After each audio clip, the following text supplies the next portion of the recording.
Assalamu alaikum class 7. Today we are going to start chapter number 10, A Robot in the Wilderness. Peter Brown is an illustrator, which means a person who draws or creates pictures for magazines, books or advertising, and author of many best-selling children's books, including Children Make Terrible Pets, The Curious Garden, Mr. Tiger Goes Wild, and You Will Be My Friend. While working on his famous picture books, Mr. Tiger Goes Wild and You Will Be My Friend, which were internationally acclaimed. Internationally acclaimed means class they were internationally praised. They got the international value. He planned then Mr. Brown planned to write a middle grade novel. The Wild Robot is his fruit of labor. Fruit of labor means that Wild Robot is the reward of Peter Brown for his efforts. It is simply fantastic. It retains the poetry of a picture book with the depth of a longer read. The Wild Robot is the story of a robot named Rose. When Robot Rose opens her eyes for the first time, she discovers that she is alone on a remote means far, wild island which was covered with water. Why is she there? Where did she came from?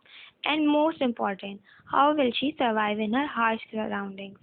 Rose's only hope is to learn from the island's hostile animal inhabitants how to survive.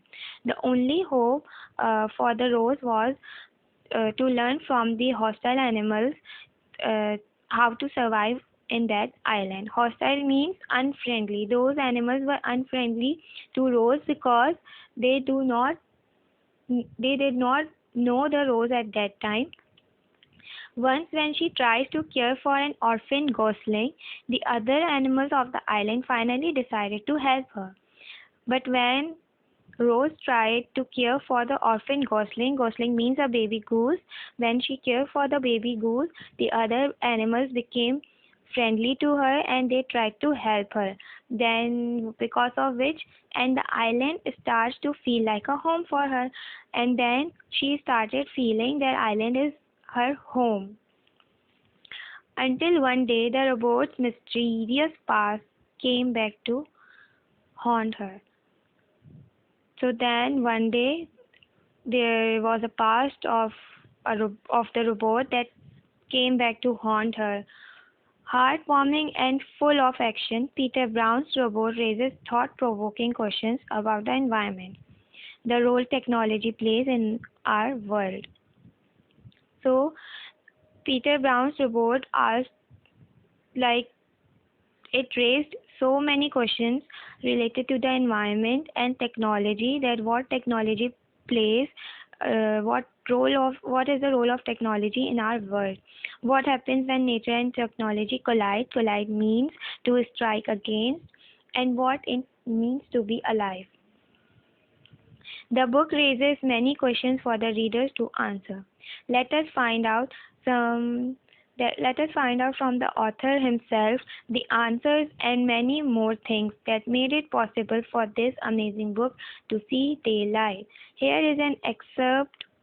Excerpt means part of an interview with the author.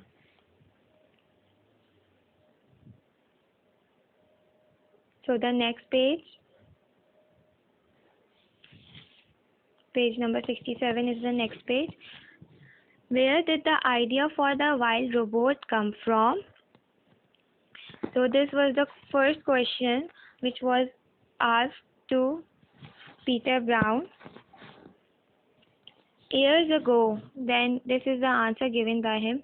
Years ago, while working on a picture book called The Curious Garden, I spent a lot of time drawing scenes of plants growing in industrial settings. I tried to imagine all the ways nature might possibly coexist with technology. Coexist means that what things can join nature and technology together. And at one point, I drew a picture of a robot on a tree. So finally, he drew a picture of a robot on a tree. So he combined the nature with the technology, like in this way, by drawing this picture. Suddenly, my imagination was flooded with ideas for a story about a robot finding harmony in the wilderness. So, by drawing this image, Peter Brown got the idea of a story related to robots, which was finding harmony in the wilderness. I didn't realize at that time that I was on my way to writing my first children novel. And that time, Peter Brown didn't realize that this could be his first children novel. So the next question was, why did you select a robot? Then the answer given by Peter Brown was, the word robot was first coined or invented, coined means invented, by Zack Ryder. See silent class, Zack Ryder in his play. The word robot comes from the Slavic word robota, which means labor or servant.